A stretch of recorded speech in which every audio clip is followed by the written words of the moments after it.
Welcome to the Gals Guide to the Galaxy podcast, where a group of gals gather for you one cool thing around our topic of the month. Is it ancient history? Is it breaking news? Is it safe for work? Well, that's up to each gal. All we know is that... Fasten your seatbelts. It's going to be a bumpy night. Welcome back. I am Leah, and I am joined by Bonnie and Katie, and we are talking about our one cool filmmaking gal. But before we dive back in, I am going to tell you what's up on the Gals Guide calendar for this week.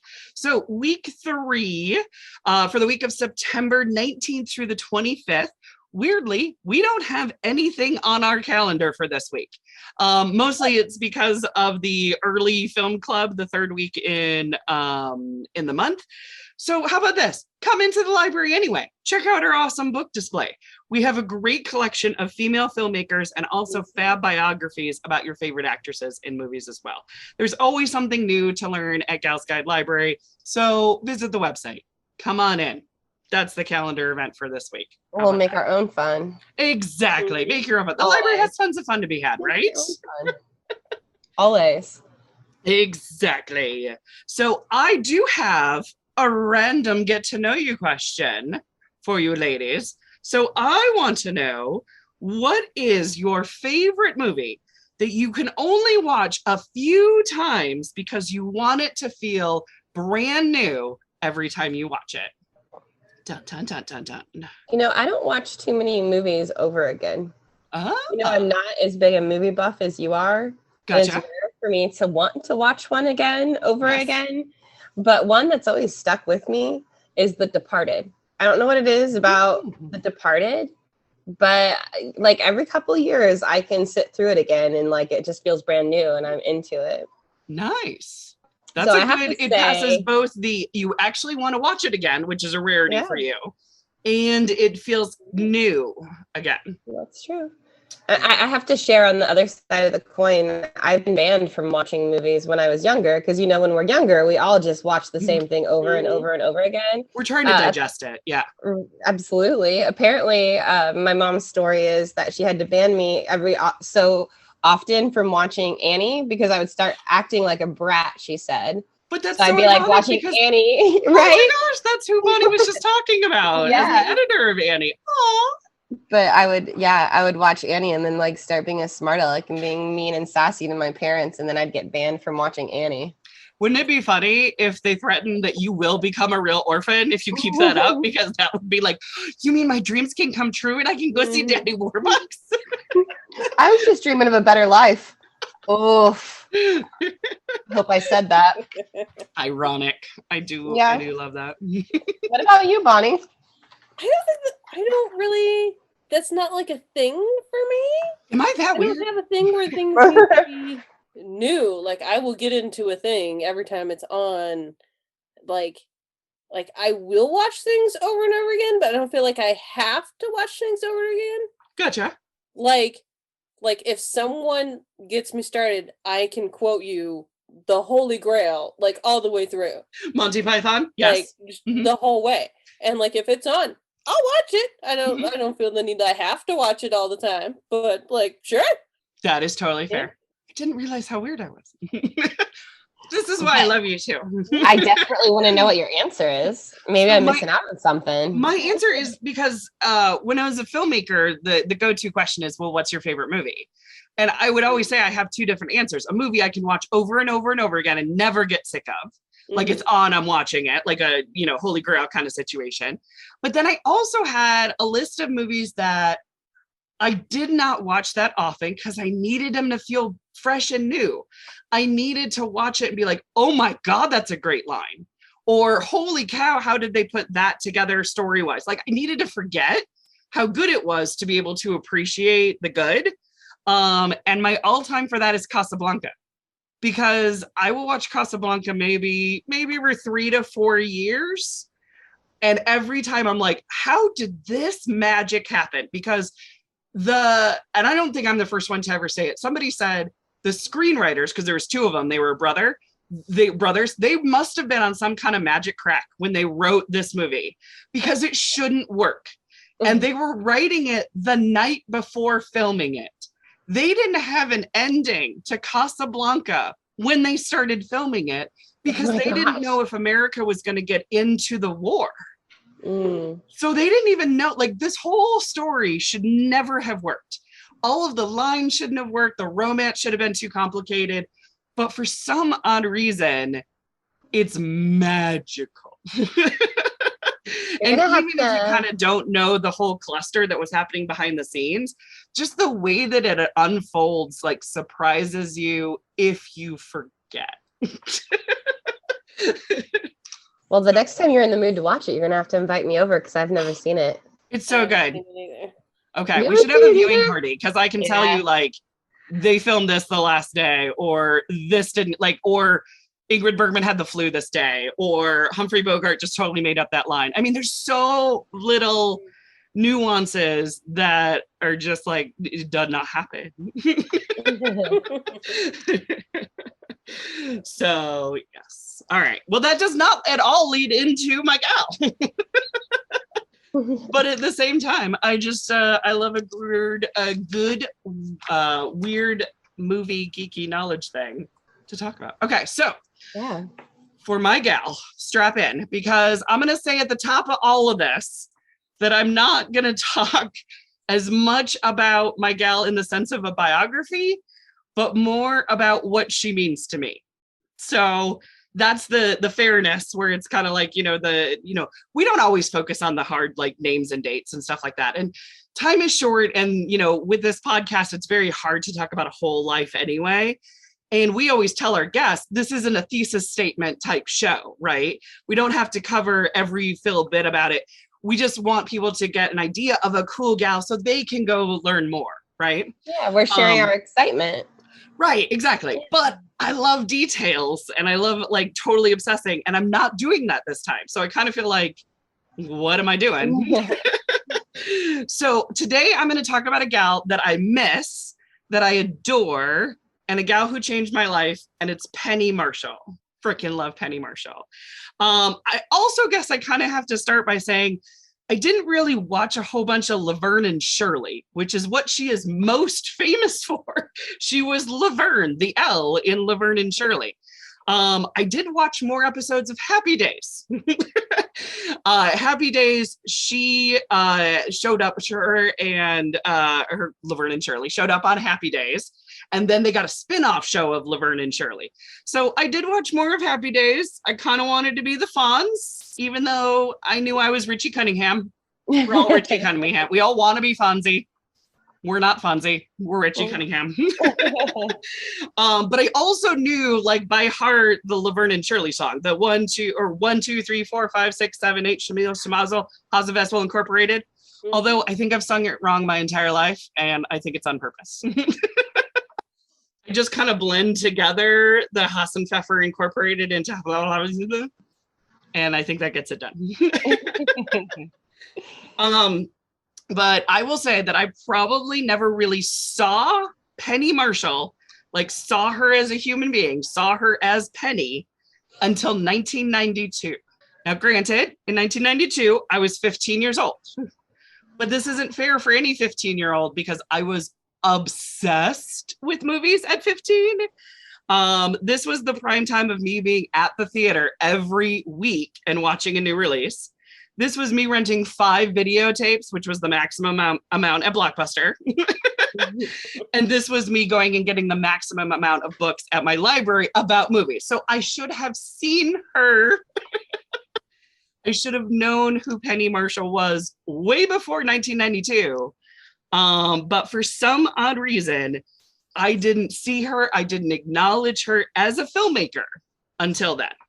I knew her voice because she has a very, very distinguished voice that is kind of Brooklyn, that is kind of a thick Jewish accent.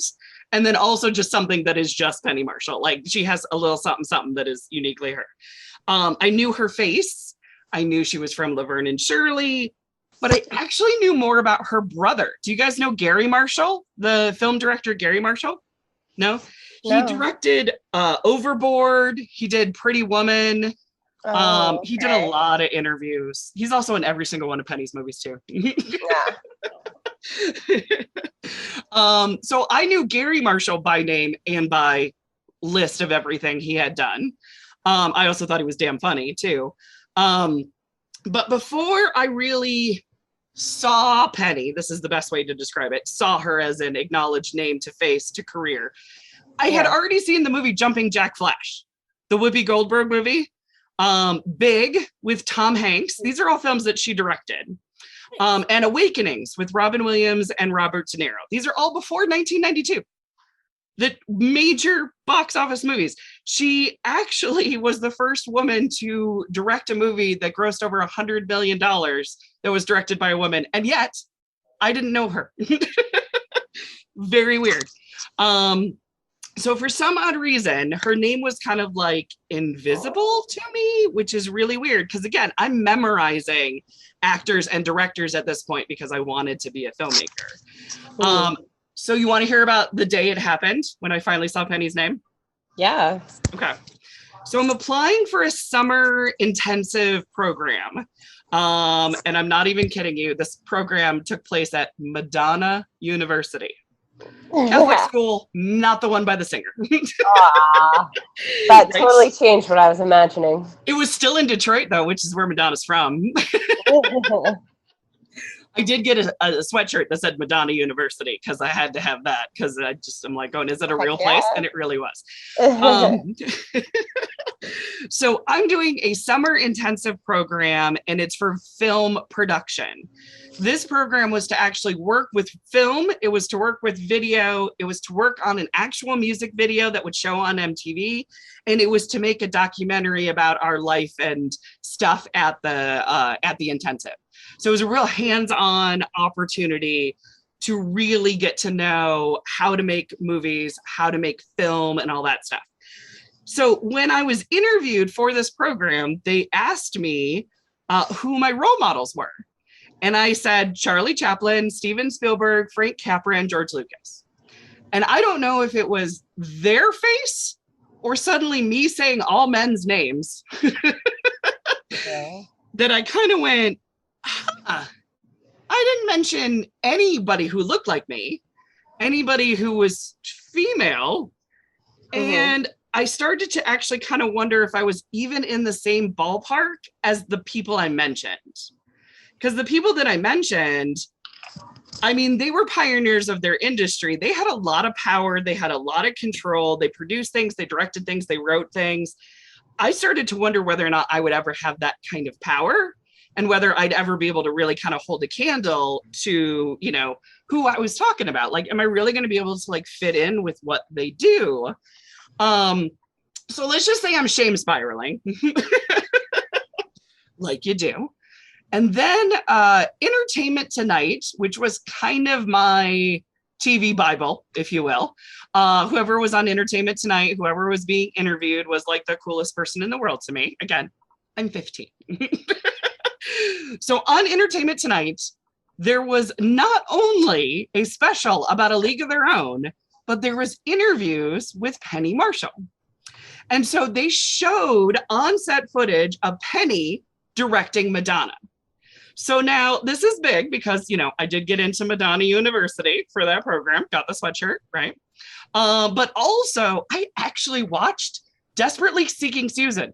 It's horrible. I watched Shanghai Surprise, even worse. And Who's That Girl is the stupidest premise ever created. So I watched all of Madonna's movies and they were horrible, but I was a fan. And then also, I saw Madonna was listening to Penny. The two of them were like coming up with ideas and they were sharing, like, could I do this? Would this work? Would that, you know what I mean? Like it was an actual like back and forth. And that is something you don't really see with directors. Directors, you see pointing and you see stand there, go there, do the line again. Like you don't see this collaboration. Then they showed Penny directing Tom Hanks. And I watched Bosom Buddies. And I also was there for opening weekend when Splash came out. I had a pet goldfish named Madison, which was the character in Splash. So again, obsessed.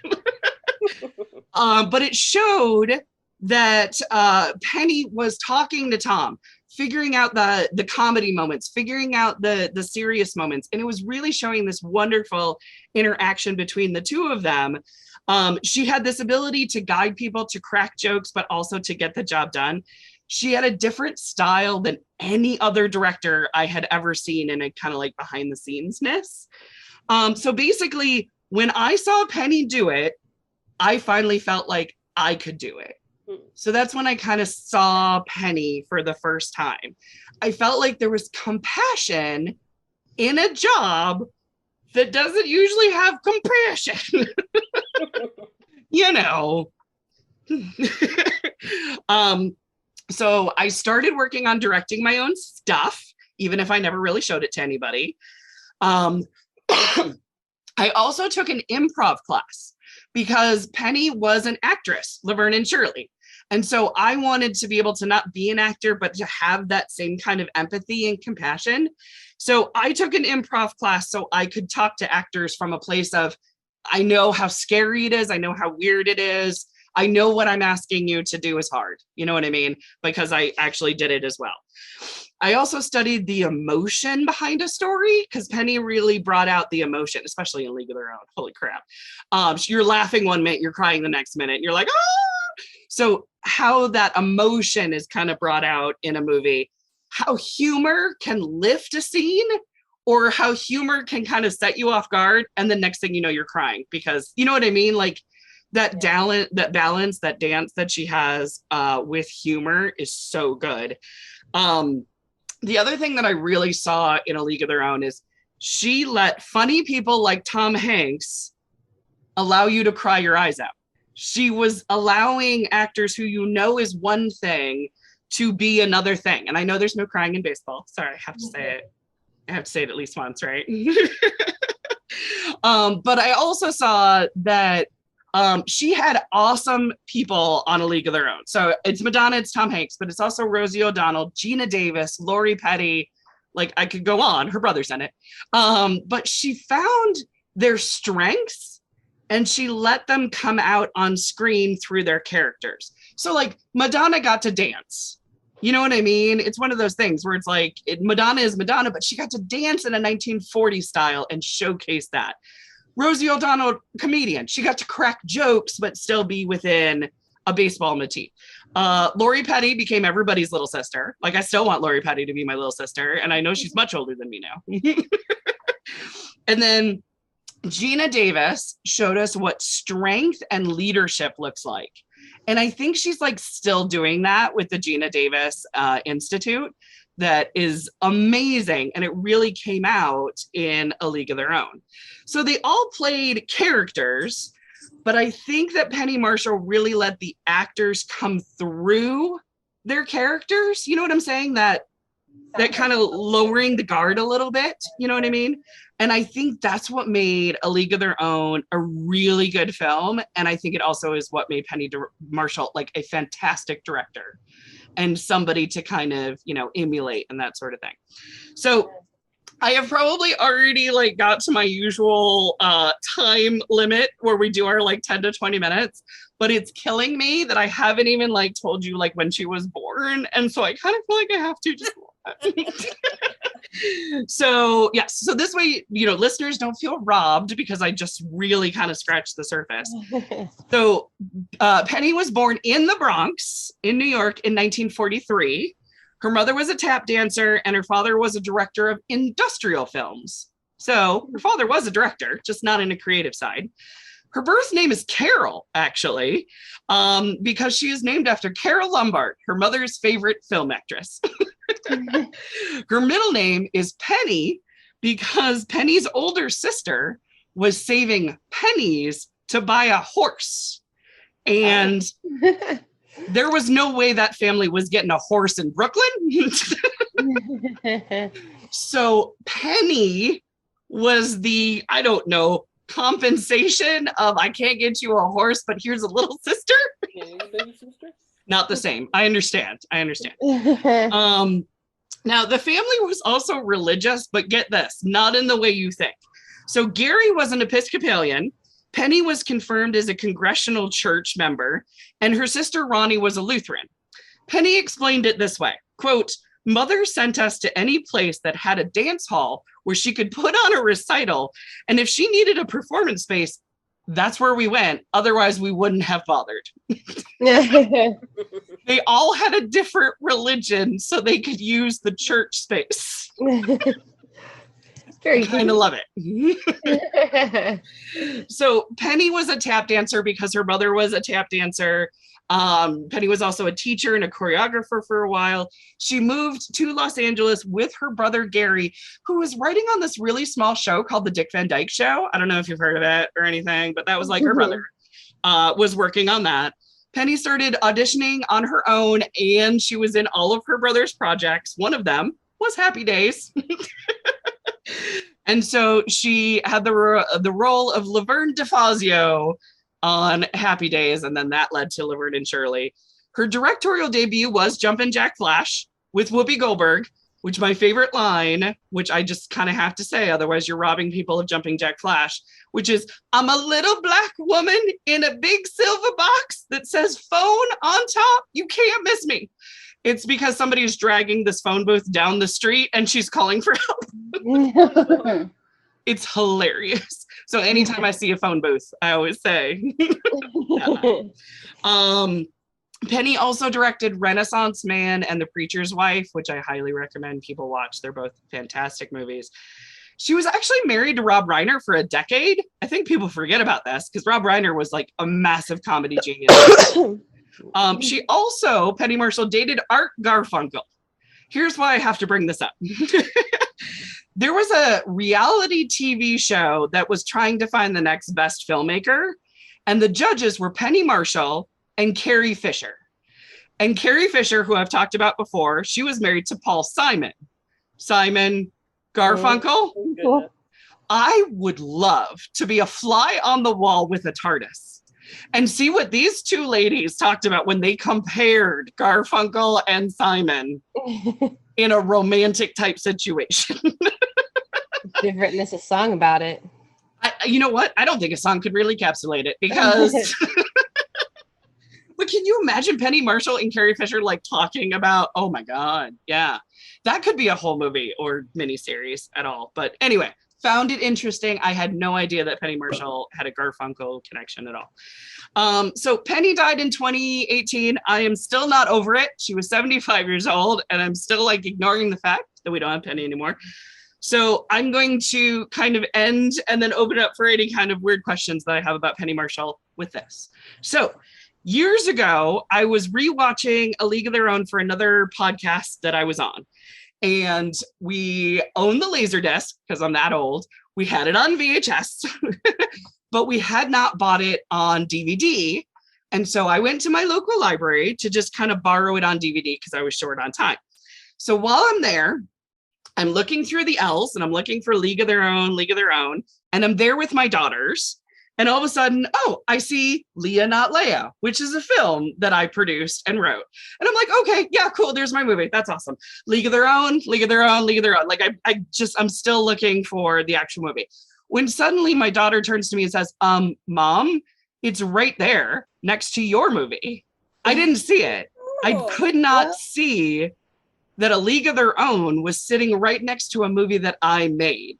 And it was very back to, I didn't see Penny Marshall. I didn't see her name in the credits. I didn't see her as a director until she was right next to me. And so it was kind of that very weird thing that Penny and Marshall and I, for a second, we were on the same shelf. Now, we weren't in the same universe. We weren't even in the same league. Get it? League of Their Own. Sorry, they had to do it. But we were on the same shelf. And it was a very weird day. And it's just one of the many reasons why I freaking love Penny Marshall so much. So there you go. So a little bit longer than I usually do. But any questions about Penny Marshall that I may or may not know? I think you would know them.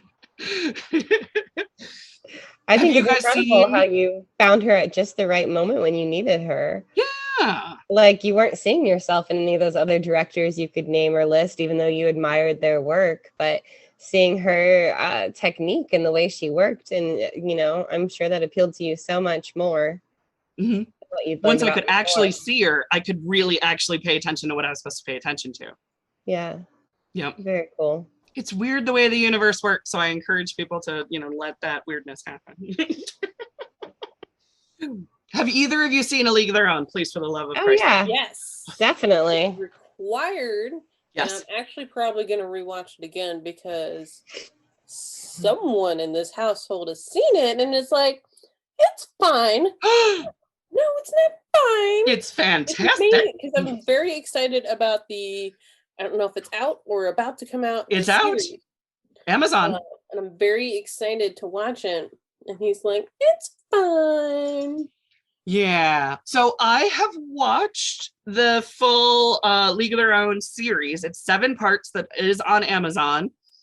I will say it is different than the movie in feel, but if you get to that last episode, it's all worth it. Because you get the feels of, because I was watching going, this is great. This is not a League of Their Own that I knew. This is different. But then all of a sudden, bam, I'm like, nope, you won me over. Yep, love it. So. All day long, I'm like, that lump 3 feet above your ass, like all the time. Exactly. Yes. And it's the hard that makes it great. Oh, you quit baseball because it got hard. Well, it's the hard that makes it. There's so many great lines besides there's no crying in baseball, but a lump above your ass. Yes. It's like I had seen it growing up, and there's like so much stuff that like you miss as a kid. Oh yeah. Like I didn't know what book she was reading her on the bus. Like I had no idea what was going on there. Madonna was sharing some porn, teaching her how to read good. It has so many magical moments in it that are funny, that are light, and the double entendres. There were some double entendres I did not understand when I was 15 that are like, that's good.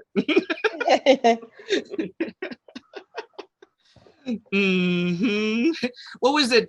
Marla Hooch. She was known as the ugly one. So when they cut to her, what a hitter. Just way back in the background. Yeah, classic. Yep. I highly recommend both, but anytime somebody can watch A League of Their Own, it's a good time. Well, that wraps it up for this week. Join us next week for another cool woman of history as the Gals Guide podcast continues. Thanks for listening. For show notes, links, and images from this week's show, visit galsguide.org. Want exclusive stuff like deleted bits and major bloopers? Become a Gals Guide patron today. Thanks for listening.